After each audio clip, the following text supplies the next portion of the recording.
তারপর সে তার আগের জন্মের স্মৃতিগুলো মনে করতে শুরু করে।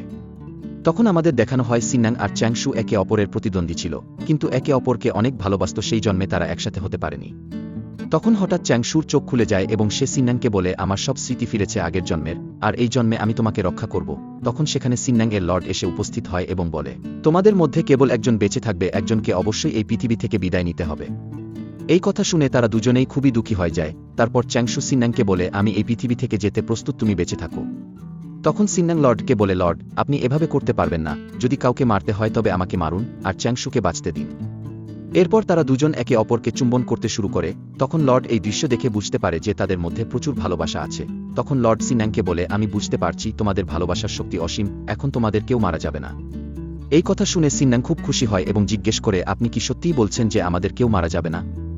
লর্ড বলে, তোমাদের ভালোবাসার শক্তি এতটাই বড়, এখন তোমরা একসাথে বেঁচে থাকবে।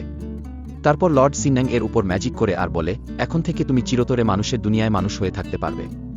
এ কথা শুনে সিননাং অত্যন্ত আনন্দিত হয়। তারপর লর্ড চ্যাংশুর অসুস্থতা সারিয়ে দেন এবং বলে, তোমরা দুজন এখন চিরকাল একসাথে সুখে থেকো। এই কথা বলে লর্ড চলে যান। সব অতিথিরাও উঠে দাঁড়ায় এবং তারা সবাই মিলে চ্যাংশু আর সিননাং এর বিয়ে খুব জমকালোভাবে পালন করে। চ্যাংশুর পরিবারও সিননাংকে নিজের করে নেয় এবং সবাই সুখে শান্তিতে থাকতে শুরু করে। সম্পূর্ণ ড্রামার এক্সপ্লেইন দেখতে চ্যানেলের বায়োতে ইউটিউবের লিঙ্ক দেয়া আছে। এই দৃশ্যের সাথে এই ড্রামা এখানেই শেষ হয়ে যায়। পরবর্তী যে কোনো ম্যাজিক্যাল ড্রামা নিয়ে তোমাদের সাথে হাজির হয়ে যাব। ড্রামার স্পেলিং ভালো লাগলে চ্যানেলটি সাবস্ক্রাইব করে একটি লাইক দিয়ে কোনো জায়গায় কোনো ভুল থাকলে কমেন্টে জানিয়ে দিও। আমাদের পরবর্তী ভিডিও দেখার আমন্ত্রণ রইল।